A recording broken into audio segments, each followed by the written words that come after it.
Bonjour, c'est Claire-Lise. Voilà, aujourd'hui dans ce bonus, je vais parler avec vous d'un sujet qui, je crois, n'est pas forcément connu par tout le monde, celui du burn-out parental. C'est vrai que dans notre société, on commence à connaître le mot burn-out et on dit, ben voilà, on a fait un burn-out professionnel. Et on va voir qu'on peut faire différents burn-out. Dans le burn-out parental, on parlera dans la prochaine audio du burn-out qu'on peut faire en tant que célibataire aussi, et oui. Et on va comprendre que le problème du burn-out, c'est un problème lié à notre société. Alors, si vous tombez par hasard sur cet audio ou parce que le titre vous a interpellé, sachez que vous êtes sur un podcast où on étudie depuis janvier la dynamique de chaque mois de l'année en lien avec des enseignements amérindiens dans une roue chamanique, c'est-à-dire une roue de l'année. Et donc, nous sommes en train d'étudier le mois de juillet. Et dans le mois de juillet, il y avait un conte qui s'appelait Celle qui aime toutes choses. Et dans ce conte, on a exploré la dimension sacrée de l'amour, de la famille, de la sexualité, du couple. Et c'est dans ce contexte-là que je propose cet audio. Donc, celle qui aime toute chose, hein, la mère du conte de juillet s'appelle Celle qui aime toute chose. Elle nous est aussi présentée comme la mère nourricière, la chaleur féminine, la gardienne des besoins de la famille. Elle nous apprend à être une mère qui prend soin. C'est vrai que dans ce conte amérindien, quand on le lit, il nous est présenté comme ça un couple parfait, une famille parfaite, une mère parfaite, des enfants parfaits. Et c'est un petit peu énervant parce qu'on se dit, et nous, on en est où et pourquoi on ne vit pas ça? Alors, j'ai vraiment eu la sensation que parler du burn-out parental, c'était vraiment parler de finalement l'ombre de l'énergie de juillet. Pourquoi on en arrive aujourd'hui à être épuisé d'être parent? Donc, j'avais envie d'investiguer avec vous cette question. Déjà, dans un souci de prévention, je pense qu'il est important que ça soit connu et que vous puissiez en parler autour de vous, parce que déjà de mettre ces mots-là soulagera beaucoup de monde. Et ensuite, eh bien, d'apporter peut-être des explications et des réponses. Alors, comment on peut définir le burn-out parental? On pourrait le résumer comme étant une problématique familiale, un trouble de la famille, du stress qui résulte en fait de trop de stress trop longtemps. Donc, il y a trop de stress trop longtemps et il n'y a pas assez de ressources pour y faire face. Donc, on va étudier les sources de stress dans cet audio, mais d'abord, je vais vous dire que le burn-out parental a vu son évolution dans les années 2000. On a commencé à parler du burn-out parental dans la littérature dans les années 2000, mais il n'y en avait pas encore assez pour que ça intéresse les thérapeutes et le public. Et donc, ça fait à peu près une quinzaine d'années que ça prend beaucoup d'ampleur. Alors, il faut savoir que ce n'est pas forcément encore connu des thérapeutes. Et donc, il est possible que vous soyez dans un burn-out parental, que vous consultiez et qu'on ne vous a jamais posé ces mots-là. Alors, c'est un sujet qui a intéressé les chercheurs et les chercheurs en sociologie. Et donc, ils se sont aperçus que c'était international, hein, ça touchait toute la planète entière, mais quand même qu'il y avait la partie nord de la Terre, la partie occidentale était euh, bien pire que celle du sud. Et ils en ont conclu que c'était probablement largement par rapport à la société individualiste qui fait flamber le problème du burn-out parental. Ils ont observé aussi que ça touchait deux mères pour un père, avec probablement l'aspect un peu plus de la mère un peu plus proche de l'enfant, donneuse de soins, et donc elle est naturellement plus exposée au stress lié à l'enfant.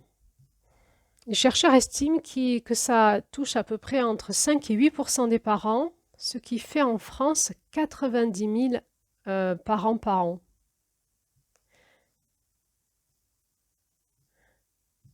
Et non, en fait, j'ai louché sur les zéros, 900 000. 900 000 parents par an en France. C'est énorme. Donc je rigole, mais c'est pas rigolo. Ça touche beaucoup de monde. Alors, il y a différents niveaux de burn-out. Il y a le démarrage, il y a l'accélération et puis il y a la finalité. Donc, si on peut le prendre au plus tôt, c'est mieux. Donc, d'où l'importance de la prévention. Alors, ils se sont aperçus que le burn-out parental touchait absolument toutes sortes de parents, qu'il n'y a pas vraiment de groupe à risque qu'on pourrait stigmatiser. On ne peut pas dire que le burn-out parental, c'est le truc des mères qui ont des mères jeunes qui ont des enfants trop tôt. On ne peut pas dire que ça concerne les parents qui ont des enfants malades. Ils se sont aperçus que le burn-out parental concernait aussi des personnes qui, a priori, n'auraient pas de raison d'y tomber dedans. Donc, je vais essayer de vous expliquer comment ça se met en place. Déjà, on va parler des symptômes. Donc, il y a beaucoup de stress. Ça, c'est ce qui va toujours être commun. Et c'est en principe un processus général qui va faire que quelqu'un tombe dans le burn-out. C'est une accumulation de petits et gros stresseurs. Et il y a quelque chose qui va faire qui va empêcher les ressources d'arriver face à ce stress. Donc, il ne va pas y avoir de ressources. Il va y avoir beaucoup de stress et pas beaucoup de ressources. Et ça amène au burn-out. Souvent, vous savez, on dit que le burn-out, on prend l'image d'une bougie. On dit que c'est une bougie qui a allumé très très fort, qui a flambé, qui s'est allumée pendant un temps très très fort et que tout d'un coup, elle s'est consumée. Souvent, dans le burn-out, que ce soit professionnel ou ailleurs, toute sorte de burn-out, c'est des personnes qui s'investissent énormément, qui donnent beaucoup d'énergie et tout d'un coup, zoom, il y a un effondrement d'énergie, il n'y a plus rien. Ce qui amène à cet effondrement d'énergie, c'est qu'il y a eu un stress vraiment anormal, beaucoup trop haut, sur un long terme et qui tout d'un coup, c'est comme si le système intérieur avait grillé et tout s'effondre. Donc, ce qui caractérise le burn-out, c'est que on tient, on pense qu'on est fort, en fait, finalement, c'est comme si on courait et qu'on allait se prendre le mur, et le mur arrive, on ne veut pas le voir, et on se le prend, on s'écroule.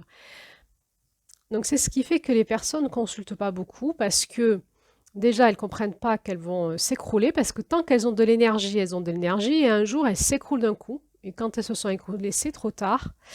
Et ensuite, ce qui fait que les mamans ne consultent pas ou les parents ne consultent pas quand ils font un burn-out parental, on va le voir, c'est qu'ils ne supportent plus leur enfant et que c'est difficile d'aller dire ça à un thérapeute. On ne pense pas que ça entre guillemets, ça se soigne. On pense qu'on a un problème et on va se taire, on va encore prendre sur soi. Et ça va avoir des conséquences dramatiques. Donc le burn-out parental va se décliner en 3 grands symptômes avec un phénomène de contraste. On va parler tout de suite de ce phénomène de contraste. Je viens d'en parler un petit peu.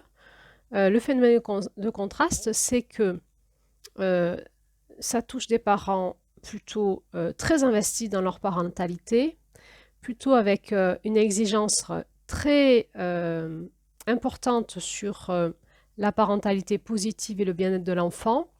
Et ce qui va se passer, c'est qu'au moment où ils vont basculer en burn-out, il va se passer tout l'inverse. Il va y avoir de la violence sur l'enfant, et alors que le parent en lui-même n'est pas du tout maltraitant, en principe. Violence verbale, psychologique, physique. Donc souvent, ça touche des parents perfectionnistes qui vont vraiment vouloir être des parents parfaits, et du jour au lendemain, ils s'écroulent et ils n'arrivent plus à rien gérer chez eux.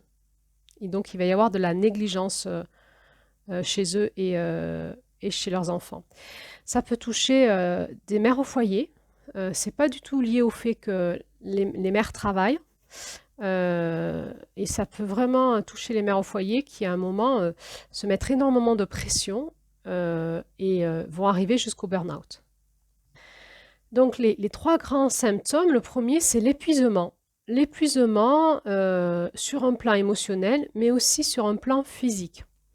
Et quand ça s'écroule comme ça, les personnes ont une incapacité à sortir de leur lit quand il s'agit de s'occuper de leur enfant. C'est les enfants qui sont la source de stress, et tout ce qui va être autour des enfants, c'est difficile. Ils ne vont pas y arriver, et tout ce qui est en dehors des enfants, c'est possible. On va voir que par exemple, ce sont des parents qui vont pouvoir continuer à travailler et on va avoir du mal à rentrer chez eux. S'occuper des enfants, ça devient trop difficile, mais travailler, c'est OK.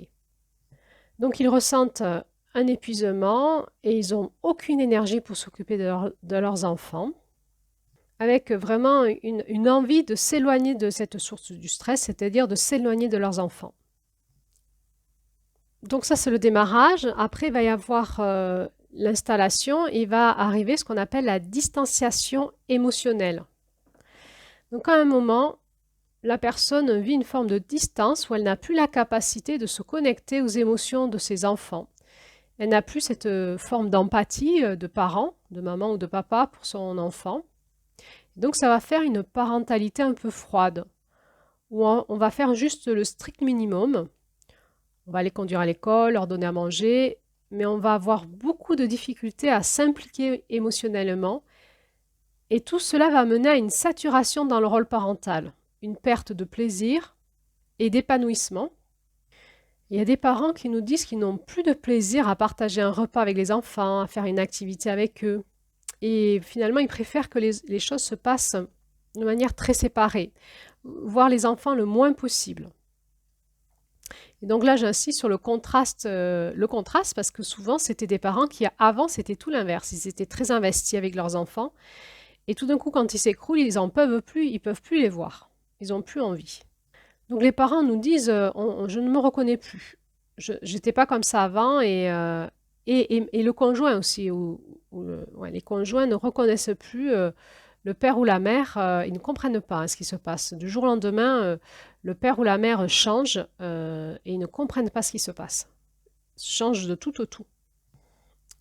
Et le dernier symptôme, ça va être finalement un sentiment de dévalorisation et de manque de confiance en soi, avec ce sentiment d'échec quant à sa capacité d'être parent, qui peut amener une forme de dépression, pouvant aller jusqu'à des idées suicidaires et même l'envie de disparaître. Pourquoi? Parce que la chose qui caractérise le burn-out parental par rapport au burn-out professionnel, c'est que la source du stress, ce sont les enfants, et quand on a des enfants, on est parent à vie. Alors que quand on fait un burn-out professionnel, quand on a trop de stress au travail, on peut se mettre en arrêt maladie, on peut aussi changer de travail, faire des reconversions professionnelles. Il y a tout un tas de solutions qui existent face au burn-out professionnel.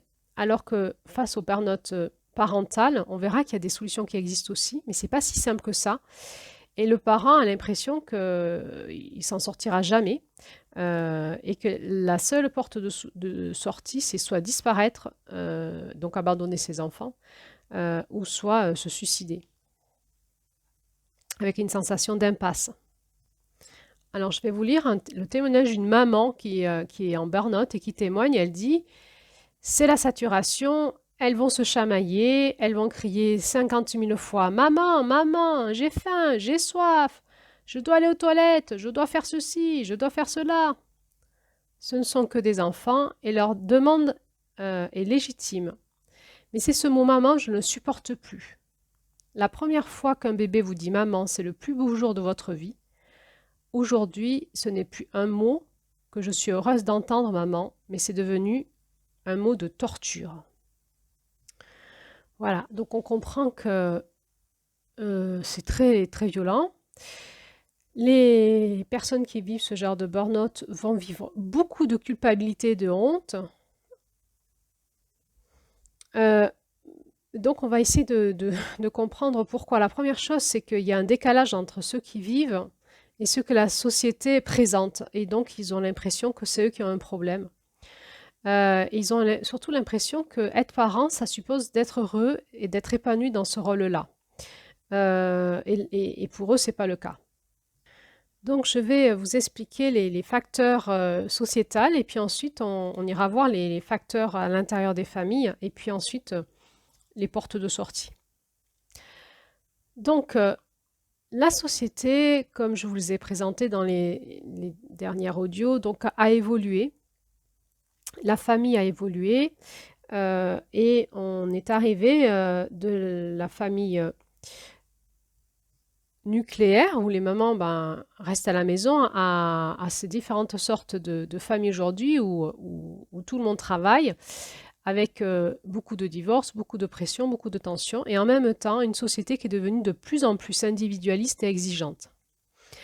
La société d'aujourd'hui, elle nous présente le fait d'avoir des enfants comme étant plutôt relié à des émotions positives. Dès que vous avez un bébé, toutes les cartes qu'on vous envoie, c'est des cartes de bonheur. Et ça ne nous viendrait pas l'idée à une maman qui vient d'accoucher de lui dire ma pauvre, voilà, c'est le début des épreuves qui commencent. Donc il y a quand même l'idée que être parent, c'est toujours positif. Et en réalité, c'est pas du tout vrai. Être parent, c'est un vrai challenge qui nécessite beaucoup de courage, de réconfort des proches. Et c'est un métier, je parle de métier, mais oui, c'est un peu ça, c'est un métier hyper stressant. Il y a le stress dans la parentalité est tout le temps présent. On se fait toujours du souci pour ses enfants. Donc c'est un travail exigeant dont on ne peut jamais démissionner. En plus, c'est un peu la plus vieille histoire du monde. C'est-à-dire on est tous issus de là, c'est-à-dire qu'on a tous eu des parents et c'est parce qu'on a eu des parents qu'aujourd'hui on est vivant. Alors, quand on interroge, les chercheurs ont interrogé des personnes âgées en maison de retraite qui, eux, ont témoigné qu'ils n'avaient pas ce problème-là, en fait, et qu'ils ne se posaient pas les mêmes questions que les parents d'aujourd'hui. Ça avait l'air de rouler un peu mieux pour eux. Alors, on peut se poser la question de savoir pourquoi la parentalité au XXIe siècle est un sujet de souffrance, alors que finalement, c'est sans doute la chose la plus universelle et la plus banale du monde. Eh bien, on fait probablement que d'être parent au XXIe siècle, eh bien, c'est pas du tout la même chose qu'il y a 2-3 générations. Parce qu'on est dans un contexte social et culturel, historique, qui fait qu'il y a une pression inédite qui s'exerce aujourd'hui sur les parents. Alors, regardons comment la société a évolué. Eh bien, la première chose dont je vais vous parler, c'est la thématique de la coparentalité. Donc aujourd'hui, les parents sont coparents, les rôles ont évolué et il va falloir se mettre d'accord sur qui fait quoi. Alors qu'avant, il n'y avait pas de nécessité de se mettre d'accord sur les valeurs à transmettre, la façon de parler à l'enfant, la façon de lui dire qu'est-ce qu'on lui met, de transmettre nos émotions, etc. Avant, les rôles étaient genrés et donc les mères s'occupaient des soins d'éducation et les pères s'occupaient des ressources financières et matérielles de la famille. Donc aujourd'hui, les pères sont aussi attendus sur le versant de la famille et donc il y a eu un bouleversement. Et ça va demander de l'adaptation de la part de chacun avec parfois des tensions. En plus, on n'a toujours pas beaucoup de repères, on ne sait pas sur quoi s'appuyer puisque c'est pas comme ça que faisait la génération d'avant, donc on est obligé de tout inventer.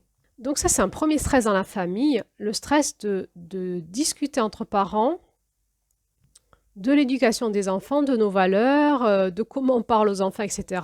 Et finalement, l'éducation des enfants est devenue quelque chose de très normé et de très légalisé. Il ne faut pas que tu parles comme ça, c'est pas bon. Voilà, c'est-à-dire que si dans le couple parental, il y a une valeur forte de parentalité positive, d'éducation positive, et si à un moment je m'énerve, le regard de mon compagnon va me signifier que je suis une mauvaise mère, par exemple. Donc, alors qu'avant, en fait, dans les rôles, les mères faisaient ce qu'elles avaient à faire, les pères faisaient ce qu'ils avaient à faire, il n'y avait pas de concurrence des rôles. Aujourd'hui, juste le regard de mon compagnon dans l'éducation de mes enfants peut me mettre énormément de pression. Et du coup, la pression aussi voilà, il va plus m'aimer, il va avoir une image négative de moi. Il faut que je sois une bonne mère pour répondre aux valeurs d'éducation de mon compagnon. Donc c'est la première chose, la coparentalité, c'est déjà une source de pression énorme. Bizarrement, puisqu'on aurait eu l'impression que le fait maintenant de se partager les rôles et les tâches aurait dû soulager du stress, mais pas forcément. Ensuite, on est donc dans cette société individualiste qui prône l'autonomie et qui prône le bien-être de chacun. Et paradoxalement, cette société individualiste qui est censée m'amener plus de bonheur va m'amener plus de pression dans ce qu'on appelle les injonctions contradictoires. C'est-à-dire qu'il faut que je mène tout de front, le bien-être de mon couple, le bien-être de mes enfants, le bien-être de moi, il faut que je m'occupe de moi, que je m'aime, il faut que je sois indépendante, il faut que mes enfants fassent tout un tas d'activités extrascolaires pour leur propre développement personnel, il faut que je puisse aller voir mes amis, que mon compagnon aille voir ses amis, et ça donne l'impression, comme on ne peut pas tout mener de front, qu'on n'est jamais là où on doit être. Par exemple, si une maman prend une soirée pour elle et qu'elle a payé une babysitter pour s'occuper des enfants et qu'elle passe une très bonne soirée loin de ses enfants avec ses copines, eh ben, elle va se culpabiliser d'être là avec ses copines alors que ses enfants, ils sont avec la babysitter. Et puis, on est aussi dans cette société donc où il y a les familles recomposées et donc avec les gardes alternées. Et la parentalité du XXIe siècle, ça donne un petit peu, une semaine tu es à fond sur tes propres besoins, et donc tu dois t'occuper de toi pour être bien, sinon tu te culpabilises si tu n'as pas pris soin de toi, tu ne peux t'en prendre qu'à toi si tu n'es pas bien. Et la deuxième semaine, tu es à fond sur les besoins de tes enfants qu'il faut aussi combler parce que c'est le bonheur de tes enfants qui est en jeu et donc il y a énormément de pression. Ensuite, il y a la place de l'enfant. Vous savez, je vous avais parlé de cet enfant qui devient l'objet de désir. On peut appeler aussi le concept de l'enfant choisi. Donc avec l'avancée, les progrès médicaux et les progrès de la contraception et la maîtrise des naissances, l'enfant devient un enfant choisi. C'est-à-dire qu'on ne l'a pas sur les bras, il ne nous est pas tombé du ciel, on n'a pas 5, 6 enfants, on ne l'a pas choisi, mais on a choisi nos enfants. C'est le résultat d'un projet de vie. Donc vous choisissez à quel âge vous voulez les avoir, combien vous voulez les avoir, etc. Et quand on choisit quelque chose et que ça fait partie d'un projet de vie, on ne s'en plaint pas. On assume. Et donc on va vouloir donner le meilleur de nous-mêmes. Et donner le meilleur de nous-mêmes à l'enfant, puisqu'on l'a désiré, on l'a voulu. Et il y a un moment où ça va vriller. Il y a quelque chose qui va nous dire en nous, tu l'as voulu, tu l'assumes. Là-dessus, il y a un autre niveau de pression qui va se mettre par la société, c'est le statut de l'enfant qui a changé. Donc on a parlé de cet enfant roi, cet enfant désiré. Si je rezoome un petit peu sur l'évolution de l'enfant, vous vous rappelez, on s'était dit qu'au XIXe siècle, l'enfant, il travaillait dans la ferme familiale ou dans l'entreprise familiale où il travaillait à la mine ou dans les industries. Et en fait, à ce moment-là, il y avait vraiment une indifférence de l'enfant et une méconnaissance des besoins de l'enfant. Il mourait plus qu'aujourd'hui. Ils étaient l'objet souvent de mauvais traitements. On les a amenés même sur la place publique, voire des exécutions, sans que personne se préoccupe de l'effet traumatique que ça peut avoir sur eux. Et puis, il y a eu au XXe siècle un tournant très important sur les prises de conscience sociétales sur les besoins des enfants. Alors, dans un premier temps, ce n'était pas pour la bonne des raisons, c'était en lien avec les guerres mondiales, où tout d'un coup, après la Première Guerre mondiale, on savait qu'il allait arriver la Deuxième Guerre mondiale et il fallait regonfler les troupes. Et donc, on s'est vraiment préoccupé autour de la baisse de la natalité. Et les États européens se sont préoccupés de savoir comment ils allaient faire pour augmenter la natalité et baisser la mortalité infantile. Donc, il y a eu des campagnes qui ont été faites à la fois sur l'allaitement, sur l'hygiène. C'est à ce moment-là où on a construit des maternités, on a médicalisé la naissance Et la fête des mères est arrivée pour essayer de dire aux mères, faites des enfants, faites des enfants. Et donc là, tout d'un coup, l'enfant a pris une place plus importante parce qu'il y avait une notion de survie pour l'État français, enfin, les États, et donc de protection à l'enfance, à mettre en place des États sur les enfants pour finalement après mieux faire la guerre derrière. Et c'est après la Deuxième Guerre mondiale qu'il y a eu de nouveau un tournant important et c'est l'émergence de la psychologie de l'enfant. Pourquoi? Parce qu'il y a eu des travaux pendant la Deuxième Guerre mondiale qui ont montré que les enfants n'ont pas seulement besoin d'être bien nourris, logés, blanchis pour survivre, mais ils ont mis en évidence qu'ils avaient aussi énormément besoin d'affection. Et donc, c'est développer la psychologie de l'enfant qui va petit à petit entraîner à propos des enfants une visée d'optimisation. Ça veut dire quoi? Ça veut dire optimiser leur développement dans tous les domaines, au niveau cognitif, affectif, émotionnel, relationnel, social, etc. Et ça, c'est ce qui va mettre un gros coup de pression. C'est-à-dire qu'on a un enfant et puis il faut optimiser son développement sur tous les domaines. C'est ce qu'on va appeler la psychologie positive et je vais essayer de vous expliquer comment elle s'est tissée un peu partout dans le tissu social et elle met énormément de pression à tout le monde. Il y a eu un point culminant sur tout ça, c'est la Déclaration des droits de l'enfant en 1989. Alors, la Déclaration des droits de l'enfant, peut-être que vous ne connaissez pas, vous ne l'avez jamais lue. Si vous êtes parent, vous n'avez pas l'impression que ça vous concerne plus que ça. Et en fait, ça a vraiment mis un coup d'accélérateur au niveau de la société et au niveau des parents, de la charge sur les parents et au niveau de la responsabilité des États. Et ça a impacté tout le monde. Donc, cette déclaration des droits de l'enfant va donner à l'enfant un nouveau statut et des droits. Et alors là, c'est absolument terminé pour lui de reprendre la ferme familiale ou de devenir avocat comme papa. Cette charte, cette déclaration des droits de l'enfant, elle va changer fondamentalement le rôle parental parce que après cette déclaration des droits de l'enfant, ce ne sont plus les parents qui imposent, qui éduquent et qui font obéir, mais les parents vont devenir ceux par qui les enfants sont. Donc, on va demander aux parents de prendre soin du devenir des enfants et de s'assurer que leurs enfants peuvent bénéficier de leurs propres droits. Et on va demander aux parents de permettre à l'enfant d'optimiser son développement là où lui a choisi de le faire.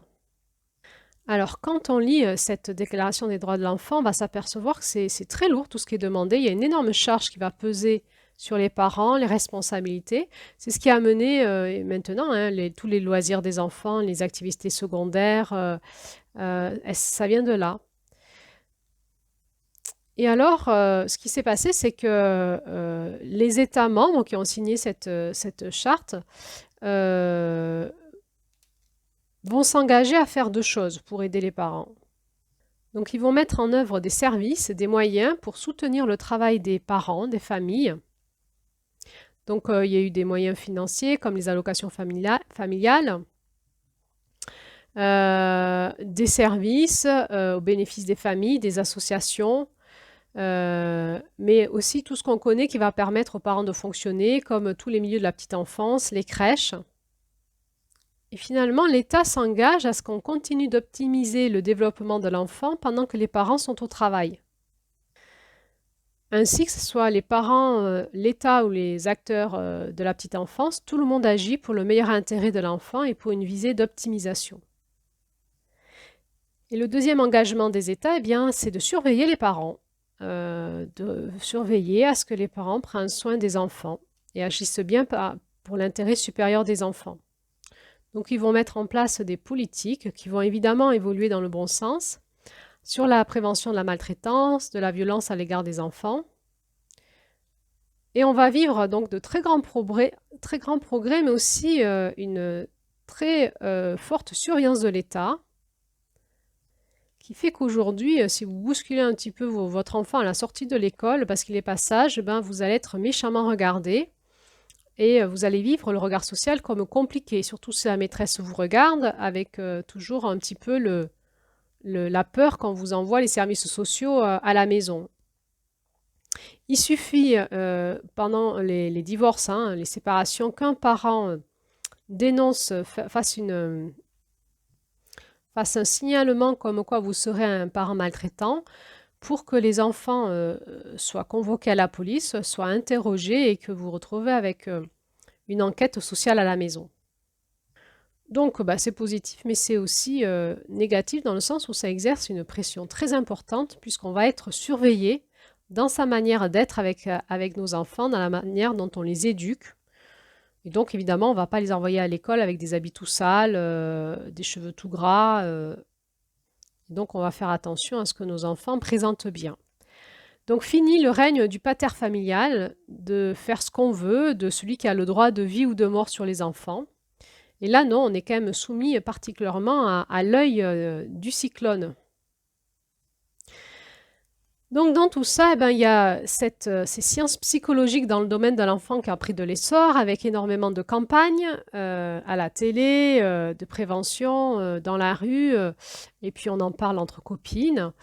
Et donc tout un tas aussi de littérature qui a émergé dans les 5 dernières décennies du XXe siècle, là. Et il y a deux choses qui vont être mises en évidence par cette littérature psychologique. La première, c'est le phénomène de l'attachement. Et ensuite, la deuxième, c'est toute la recherche sur les pratiques éducatives et parentales. Et là va sortir la notion d'éducation positive. Et ça va sortir dans des ouvrages de vulgarisation pour que le message rentre et dans des campagnes d'affichage sur toutes sortes de sujets. Et les parents vont vivre des injonctions à la parentalité positive. On va retrouver ça dans les magazines People, que vous lisez dans la salle d'attente de votre médecin. Et vous allez lire toutes les bonnes pratiques à avoir avec vos enfants. Donc je vais vous lire un petit texte de manière humoristique pour nous faire sourire sur la psychologie positive. Alors, assurez-vous que les besoins de votre enfant soient rencontrés au niveau académique, émotionnel, psychologique, nutritionnel et sociaux. Prenez soin de ne pas surstimuler votre enfant ou le sous-stimuler, de ne pas le médiquer de manière inappropriée, de ne pas l'exposer à des écrans. Nourrissez votre enfant avec des aliments sains, non transformés, sans IgM, peu énergétiques, bons pour le corps et éco-responsables, issus du commerce équitable, sans emballage plastique ni pesticides. Soyez un parent chaleureux, bienveillant et alliez justement cette bienveillance avec la fermeté.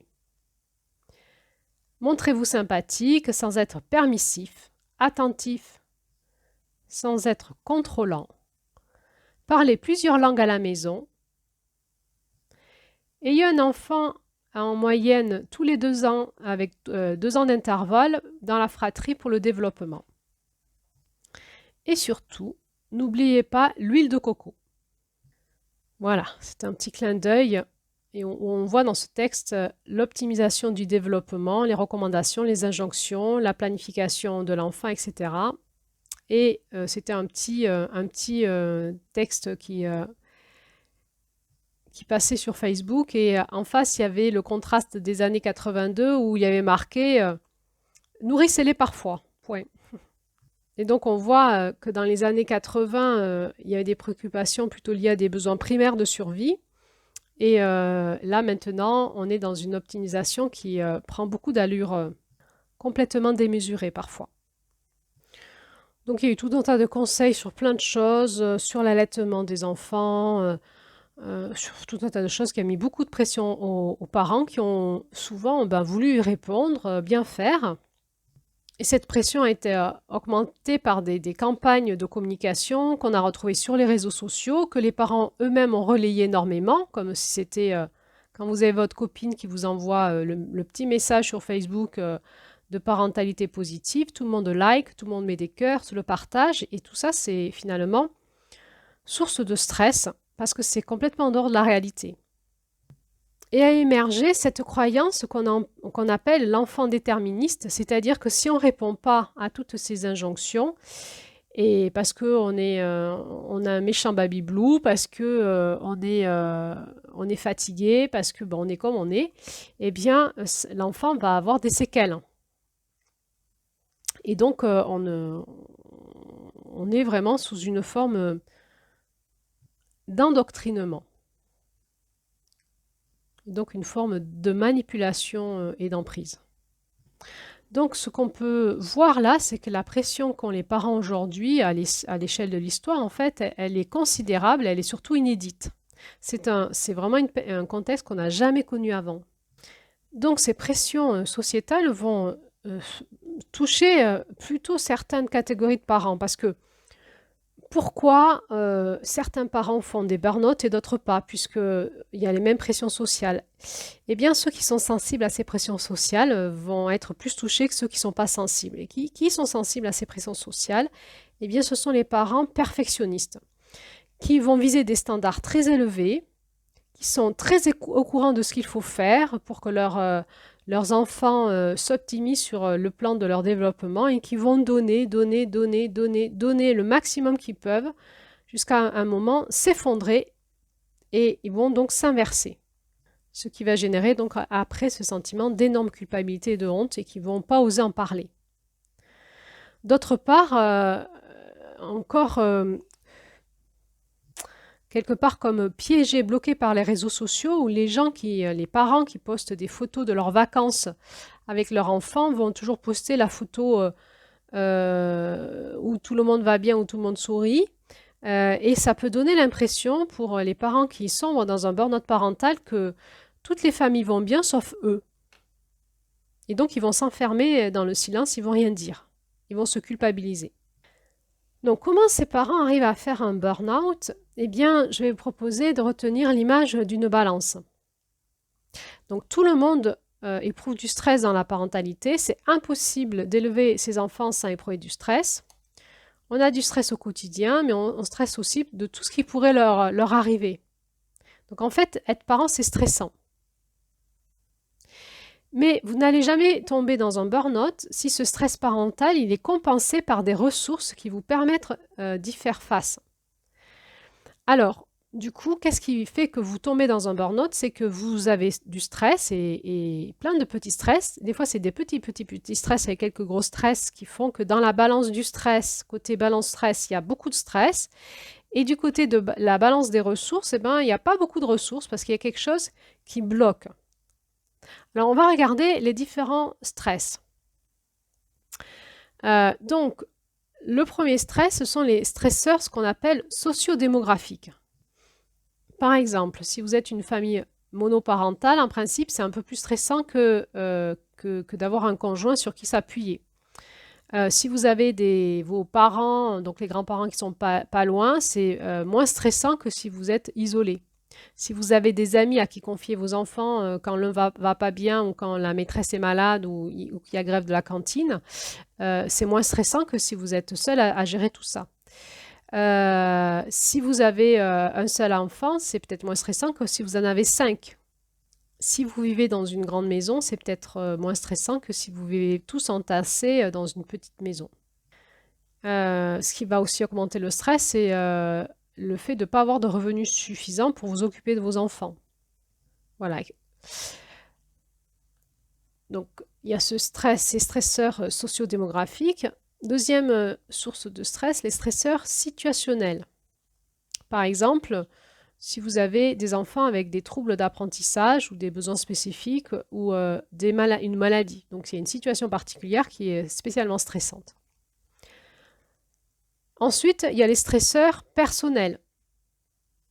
Par exemple, tout ce qui est la fragilité du parent, quel qu'il soit, et aussi ce côté un peu perfectionnaliste.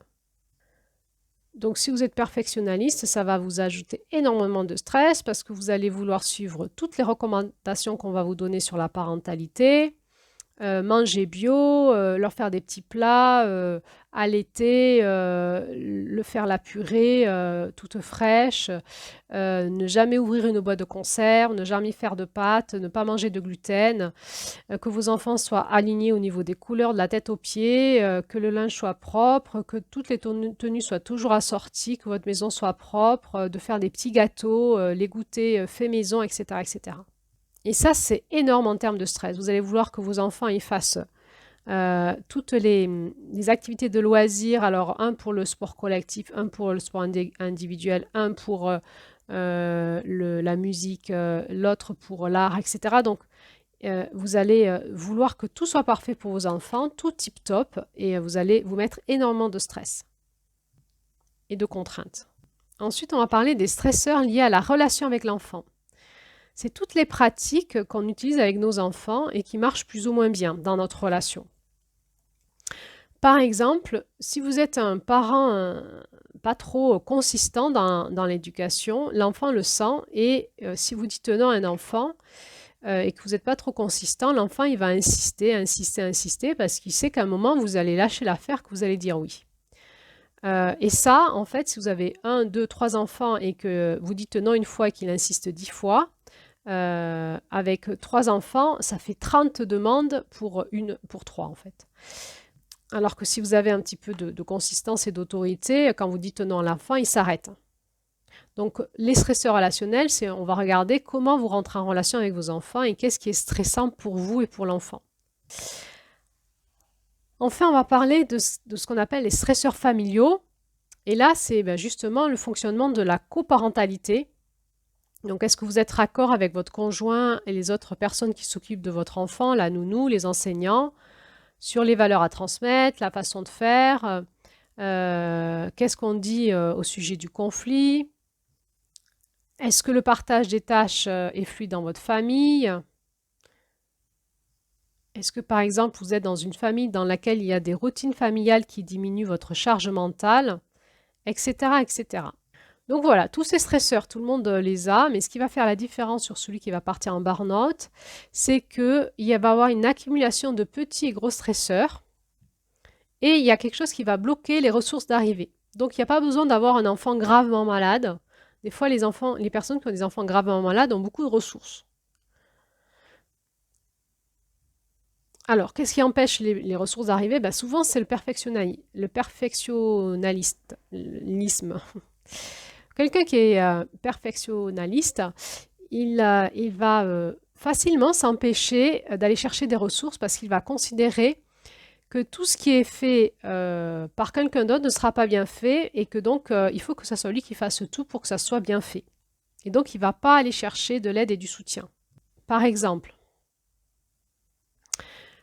alors, par rapport à tous ces stresseurs, on s'est aperçu, les chercheurs nous disent que les stresseurs sociodémographiques et situationnels pèsent beaucoup moins lourd dans la balance, ce qui est une bonne chose parce qu'on ne peut pas trop les bouger, ceux-là. On ne peut pas réduire le nombre d'enfants, faire en sorte que notre enfant qui est dyslexique ne soit plus, augmenter nos ressources d'argent si on ne les a pas, etc. Mais par contre, ce qui pèse lourd dans la balance, c'est tous les processus psychologiques sur les stresseurs, la personnelle, le perfectionnalisme, la coparentalité, etc. Et la bonne nouvelle, c'est que c'est sur cela qu'on va pouvoir, on peut en plus cela bien les bouger en fait. Donc on va avoir un pouvoir d'action sur cela pour baisser le stress parental et baisser du coup le phénomène du burn-out. Qu'est-ce qu'on s'aperçoit quand quelqu'un est en burn-out? Si on fait des prélèvements, on s'aperçoit qu'il a des taux de cortisol dans son corps très très élevés, donc en hyper-stress. Et les chercheurs nous disent même qu'il est plus élevé que des personnes qui vivent des violences conjugales. Donc c'est vous dire combien les parents ont des doses de cortisol très élevées à des seuils qui amènent à des doses toxiques en fait. Et c'est ce qui fait que les parents, quand ils sont en burn-out, n'arrivent plus à se lever du lit. Donc, qu'est-ce qui va se passer? Le cortisol va perturber toute la journée, hein, ils vont être hyper stressés, ça va perturber le sommeil, ça va perturber votre capacité physique et le fait de pouvoir vous mobiliser. Et donc, ça va aller de plus en plus mal pour vous. Et donc, quelles vont être, c'est une spirale infernale qui s'amorce, et quelles vont être les conséquences du burn-out parental? Ben, il va y avoir 3 conséquences, un pour le parent lui-même, l'autre pour les enfants et le dernier pour le couple. Pour le parent lui-même, c'est cette présence de cortisol qui va amener des problèmes psychosomatiques. Parce que quand vous avez trop de cortisol dans votre corps, ce qui va se passer, c'est que ça va faire tout flamber, tous les petits maux du quotidien. Donc, si vous êtes migraineux, vous allez avoir beaucoup de migraines. Si vous avez des lombalgies, vous allez avoir mal au dos tous les jours. Si vous avez des problèmes de digestion, ben, vous n'allez plus arriver à manger. Si vous avez l'estomac serré, ben, vous n'allez plus avoir faim, etc., etc. Donc, c'est ce qu'on appelle la spirale du stress. Donc ça, c'est physique et somatique, psychosomatique. Et puis, il va y avoir... ce qui va se passer, c'est que ce surstress va amener une intolérance au stress et donc une intolérance à tout ce qui se passe avec vos enfants qui vous stressent. Et donc, cette spirale va amener à la fin que vous allez vous sentir un mauvais parent, la sensation d'être piégé, de jamais vous en sortir, puisque c'est un travail à plein temps dont on ne peut pas démissionner. Et vous allez avoir une forme de dépression et des idées suicidaires. Donc, vous n'êtes pas très bien. Il va y avoir des conséquences aussi sur les enfants, avec une flambée de la négligence et de la violence. Alors, la négligence, elle est forcément liée à votre état d'épuisement, à cet état d'épuisement, à la perte de plaisir. Par exemple, les parents sous burn-out vont laisser les jeunes enfants sans surveillance avec tous les risques domestiques que cela suppose. Mais il va y avoir aussi une négligence dans les soins. Par exemple, l'enfant aurait besoin d'aller chez le dentiste. Mais en fait, la personne en burn-out n'a vraiment pas envie d'y aller, elle n'a pas le courage et elle dit c'est pas possible, elle va traîner et l'enfant ne va pas avoir de soins. Il va y avoir aussi une négligence au niveau de l'aide pour les devoirs scolaires parce qu'on n'a plus l'énergie d'aller s'asseoir à côté, c'est devenu impossible et en fait on ne supporte plus la proximité de l'enfant. Donc il va y avoir aussi de la violence, d'abord de la violence verbale. Et les parents, ils disent qu'ils sont arrivés à dire des choses à des enfants qu'ils n'auraient jamais pensé pouvoir dire de leur vie, quoi. Ils en ont conscience, hein, ils ont conscience qu'il ne faut pas le faire, ils ne peuvent pas faire autrement, ils le disent. Et souvent, c'est à ce moment-là qu'ils vont consulter. C'est quand tout d'un coup, ils vont trop loin, ils consultent parce qu'ils ont peur pour leurs enfants. Parce que la violence verbale, elle peut se transformer aussi à un moment en violence physique. Alors qu'en réalité, les parents n'ont pas du tout un profil de parents maltraitants, au contraire, hein, et donc ils vont vraiment avoir beaucoup de difficultés à vivre ce qu'ils vivent. Donc là, je vais vous lire un autre témoignage qui témoigne de ça, d'une maman qui disait « J'avais vraiment des crises de colère très intenses à l'égard de ma première fille que je ne supportais plus. Ça me faisait mal au cerveau quand elle parlait avec ses cris, ses pleurs. Du coup, j'avais vraiment des hurlements hystériques très violents, une violence verbale très forte. J'essayais très fort de lutter contre la violence physique, mais il m'arrivait d'avoir eu envie de la tuer. Un jour, elle ne voulait plus faire la sieste. Or, la sieste, j'y tenais. Ce n'était juste pas possible encore de gérer l'après-midi si elle ne dormait pas.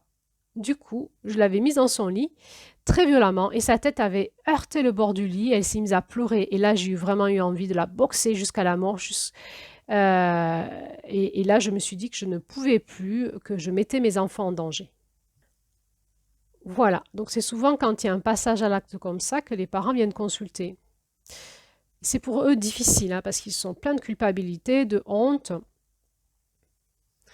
Et finalement, ils vont être soulagés qu'on puisse prononcer le mot burn-out parental.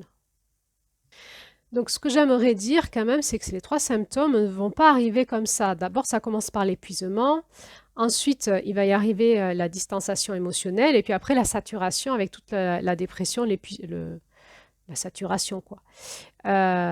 Donc, la prévention, elle est importante parce que si on arrivait au moment de l'épuisement à dire, ben voilà, tu es en train de démarrer un burn-out parental, eh bien, ça enrayerait les problématiques de négligence et de violence pour les enfants parce que celles-ci, elles arrivent au moment de la distanciation émotionnelle. Parce que quand on est dans la distanciation émotionnelle, on n'arrive plus du tout à se connecter aux besoins de l'enfant par empathie et c'est là que ça ouvre la porte à la violence.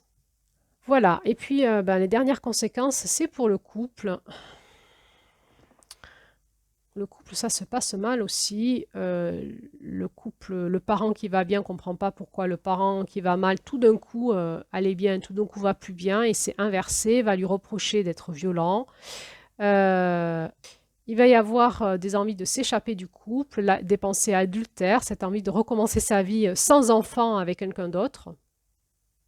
Il va y avoir beaucoup de conflits dans le couple.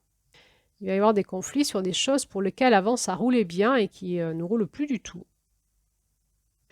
Et donc, vous pouvez comprendre que le burn-out parental, c'est vraiment très difficile à vivre, hein. C'est une spirale vraiment infernale où tout le monde va aller mal et où on a la sensation qu'il n'y a pas de porte de sortie.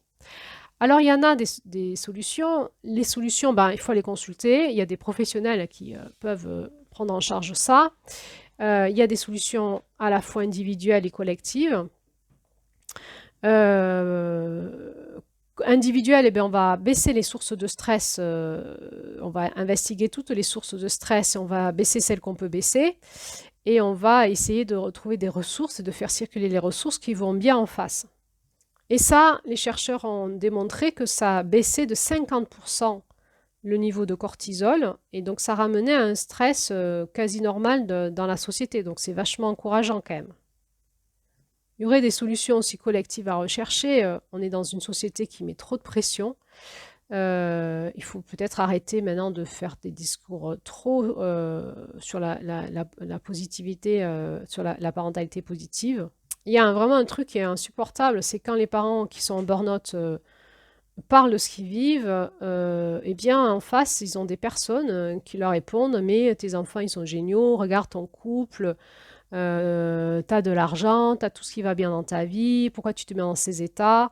Et ça, c'est terrible parce qu'ils ne sont pas du tout compris, ils sont jugés, voire même stigmatisés de violents, de maltraitants. Eux, ils ne supportent plus leur enfant, ils regrettent leur parentalité et c'est très difficile pour eux. Donc il faut vraiment consulter, il faut vraiment trouver quelqu'un qui puisse écouter ces paroles, ces personnes sans jugement. Évidemment, si vous écoutez cet audio et que vous maintenant connaissez le burn-out parental, eh bien déjà, si vous êtes un ami qui pouvait écouter quelqu'un qui fait un burn-out parental, si vous pouvez l'écouter sans jugement et lui dire en fait ce qu'il vit, c'est déjà énorme. Donc accueillir la parole, écouter, laisser dire cette souffrance sans que le parent ait la sensation d'être jugé. Il va falloir travailler sur toute la culpabilité, donner des repères, vraiment travailler sur tout ce qui bloque l'accès aux ressources, hein, beaucoup de culpabilité, des parents très contrôlants, il va falloir tout travailler tout ça. On appelle ça en thérapie les techniques cognitivo-comportementales, parce que la personne va avoir l'impression, en lâchant le stress qu'elle se mettait pour ses enfants, qu'elle va devenir une mère castratrice en fait, hein, que son enfant, parce qu'elle est très endoctrinée par la parentalité positive et donc elle va avoir l'impression que si elle ne le fait pas, son enfant va aller mal. Donc on va aussi travailler sur les ressources parallèles, les grands-parents, les nounous, les personnes qui peuvent venir aider à domicile, le compagnon. Le compagnon, on a du mal à communiquer, on a du mal à lui demander de manière constructive de l'aide. On va apprendre à ces super mamans ou ces super papas à demander de l'aide et on va essayer de faire en sorte que ces aides ont une chance à aboutir à vraiment un soutien de la personne, une vraie ressource. C'est de la thérapie relativement courte, hein. On n'est pas sur des années de consultation, donc il faut aller consulter. Et puis on a une grande rééducation des thérapeutes, des professionnels de la thérapie, pour sortir du discours de la parentalité positive, qui est juste concentré exclusivement sur l'intérêt supérieur de l'enfant, sans prendre en compte la pression que ça met aux parents. Donc oui, bien sûr qu'on a envie de tout ce que la parentalité positive nous dit, mais ça va être plutôt un objectif comme un phare qui nous guide, plutôt que quelque chose à vivre, parce que c'est impossible à vivre en fait. Donc la bienveillance, on va la mettre évidemment sur l'enfant, mais on va surtout la mettre sur le parent, parce que si le parent va mal, l'enfant va mal. Donc on va plutôt proposer aux parents d'être des parents suffisamment bons et pas parfaits. Du coup, d'accepter aussi parfois de ne pas être des bons parents et peut-être parfois un peu beaucoup des fois. On va revenir à un principe de réalité et d'accueil et on le retrouve dans ce mois de juillet, dans l'énergie du conte du mois de juillet, hein, c'est d'accepter ce qui est. Et à la fois nos failles et nos faiblesses et vraiment dire aux parents que le tort qu'ils font à leur enfant, eh ben, ça les construit aussi parce qu'ils se construisent dans nos failles. Les enfants, ils ont besoin de voir que les adultes autour d'eux commettent aussi des erreurs, que c'est pas parfait tout le temps et que c'est en reconnaissant nos erreurs avec nos enfants qu'on apprend à nos enfants le pardon et à tolérer eux-mêmes leurs propres erreurs. Et à comprendre bien qu'être un être humain, c'est faire des choses qui fonctionnent et parfois qui ne fonctionnent pas, qu'on ne maîtrise pas tout. Et ça c'est très positif, parce qu'en fait, il y a encore des études qui ont montré que la société est en train de créer des générations d'enfants de plus en plus eux-mêmes perfectionnistes, avec les parents perfectionnistes, et des enfants de plus en plus anxieux. C'est vraiment des études internationales qui montrent ça. Il y a une grosse augmentation de l'anxiété et du perfectionnisme dans les générations qui arrivent. Et c'est probablement dû au fait qu'on a voulu appliquer la parentalité positive parfaite et qu'on est donc dans l'hyperparentalité. Et on fait ce qu'on appelle l'hélicoptère parenting. C'est quoi l'hélicoptère parenting? Eh ben, c'est la surprotection de l'enfant. On appelle aussi faire des enfants coton, en fait, qui sont incapables de réagir au stress et de s'en sortir tout seuls dans des situations problématiques parce qu'on les a beaucoup trop protégés, on a résolu tous leurs problèmes, on a tout anticipé pour eux, on a été là tout le temps. Et ça fait autant de tort aux parents qui s'épuisent qu'aux enfants qui n'apprennent pas à gérer leur stress et la négativité de la vie. Donc voilà ce que je pouvais vous dire aujourd'hui sur le burn-out familial. N'hésitez pas à partager cet audio, à la liker aussi, à la partager sur les réseaux sociaux. Vraiment, le message que j'ai envie de laisser à la fin de cet audio, c'est vraiment, il n'y a pas de parents parfaits. Nos enfants se construisent dans la vie qu'ils vivent. C'est pas parce que ils vivent des choses, une enfance facile, qu'ils auront une belle vie derrière. Et on voit que l'excès de perfectionnisme amène derrière à l'inverse de ce qu'on veut. Donc revenons à l'équilibre de vie, à ce qui est, à la compassion, à l'accueil de ce qui est, à aimer toute chose. Et surtout apprenons à nous aimer simplement dans ce que nous sommes, dans nos failles et nos qualités, et à nous pardonner et à plutôt semer en nous cette énergie de juillet et la cultiver plutôt que de continuer à répondre aux injonctions d'une société hyper stressante avec aussi des psychologues, des thérapeutes qui sont finalement en dehors de la réalité. Il faut revenir à la réalité et au processus naturel qui fait qu'on se construit toujours en équilibre, on va dire, dans le positif et négatif, et ce qui crée la vie en nous. Alors, prochain audio, je vais parler de la même chose, mais à l'inverse, c'est le burn-out des personnes célibataires. Eh bien oui, parce que les mamans qui font des burn-out voudraient tant ne plus avoir d'enfants et être célibataires, et il y a des célibataires qui font des burn-out de solitude et qui voudraient tant ne plus être seuls. Donc, c'est tout le paradoxe de notre société. Je vous parlerai donc de ce paradoxe dans une nouvelle audio.